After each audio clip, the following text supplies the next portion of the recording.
Okay, welcome back to the wrap-up and the conclusion of these lectures on the optimality of the genetic code. And I would like to begin our conclusion by again revisiting the quote of Charles Darwin, "Yet I can see no evidence of beneficent design, or indeed of design of any kind in the details." I feel, and I hope you agree, that it is precisely when we examine the details that the evidence of design begins to loom large.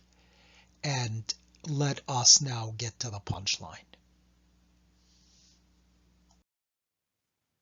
So I think you now get the point. I think that we see clearly that this code is an essentially perfect code. So the question then becomes, well, this is the universal code. You can see this little cartoon to teach kids about biology.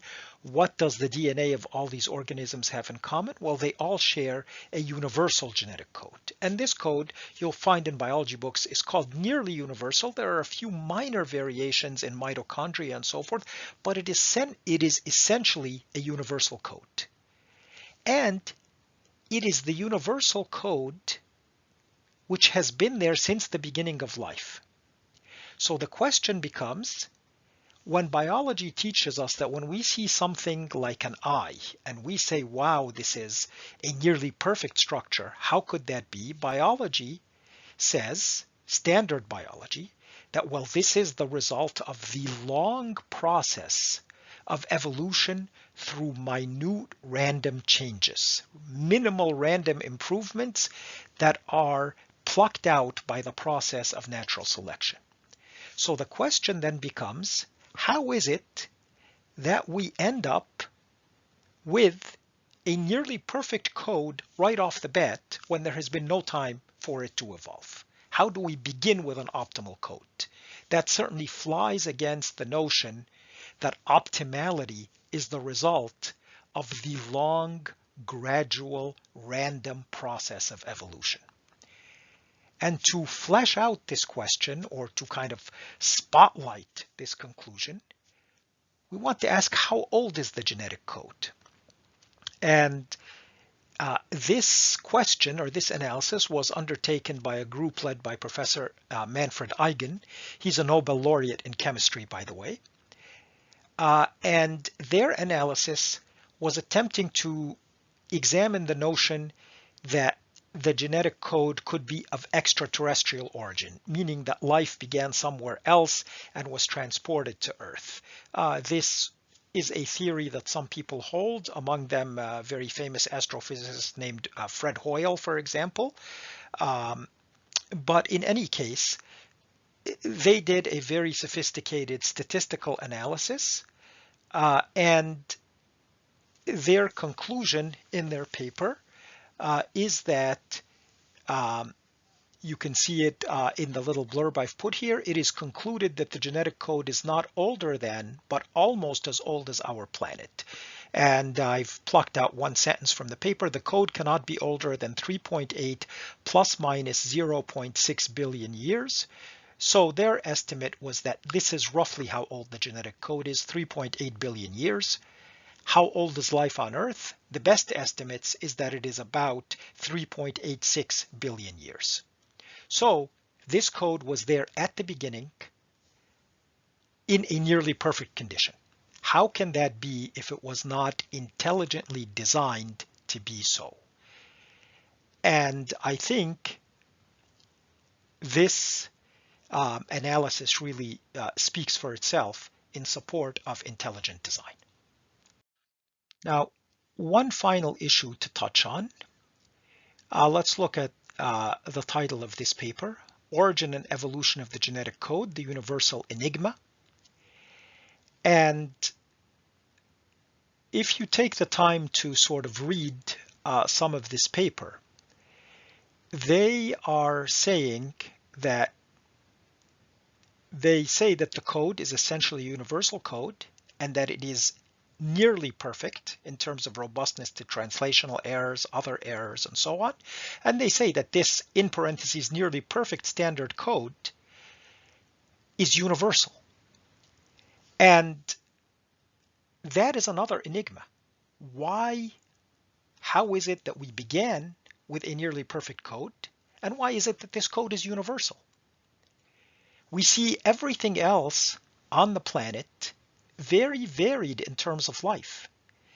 Different body plans, different metabolic arrangements. For goodness sakes, we have plants, we have animals, we have bacteria, we have fungi, all of them really so different in terms of speciation.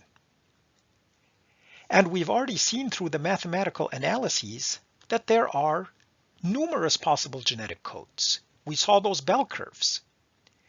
Why is it that some organisms use what? Why is it that all organisms use the same code? It could have very easily been, in fact, it would seem to make the most sense, following the same pattern that we see in organisms in general in terms of variability, that some organisms would have used one code and more sophisticated organisms would have used a better code, and the most sophisticated organisms would use a still more efficient code as things evolved over time. Yet we see that the code is universal. So both its essential perfection in terms of being a wonderfully efficient code, as well as its universality, as well as its age being there right from the beginning of life. So it's universal not only horizontally but vertically. It is universal across all organisms and universal across all ages and times. That is a very, very compelling case for intelligent design. When scientists try to answer the questions that have been posed here, if you read the literature closely, they admit that this is an enigma, and this paper says it's an enigma. And they try to resolve the enigma in different ways. That maybe the genetic code evolved quickly from a simpler code, maybe there was co-evolution between the genetic code and proteins. Some of them say, well, these things are so implausible. They just say that, as the last line of the paper says, that it is some version of a frozen accident, that by accident, nature happened to stumble on a nearly perfect code, and because it was so nearly perfect, it was frozen in that state. And all of this is really a deliberate attempt to ignore the possibility of intelligent design, because that is kind of the mindset of science now. But thankfully, we are living in an age where the more detail we're able to examine, I think that the pendulum is beginning to swing back. We said that in the age of Newton, scientists in general believed that the mathematical perfection of the universe was a reflection of God's handiwork. Then, with the philosophy of David Hume, with the science of Charles Darwin, science swung away from that. And talking about divine design became a no-no, became sort of ridiculous. But now, the more we learn, I believe that the pendulum is beginning to swing back. And you may ask yourself, how is it that in the face of such evidence, so many scientists still refuse to even consider the explanation of intelligent design as a possibility, when clearly it's a theoretical possibility? If something looks designed, one possibility is that it is designed. But why do so many scientists even refuse to examine this possibility on a scientific basis? I have really only found one truly honest answer, and I'm going to share it with you in the next slide.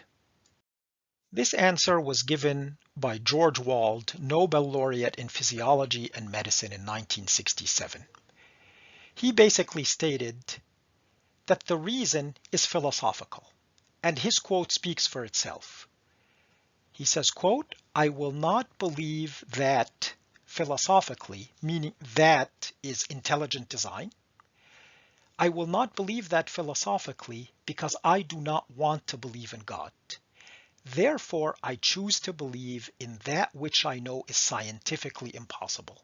spontaneous generation arising to evolution. I have yet to find another scientist as honest as this, but to me this is the only rational explanation how in the face of compelling evidence so many scientists refuse to not only accept but to even entertain the design hypothesis. And God knows best. I hope you found this interesting and instructive, and we will continue looking at the structure and function of DNA. This is just the beginning of the marvels. Assalamu alaikum and God bless.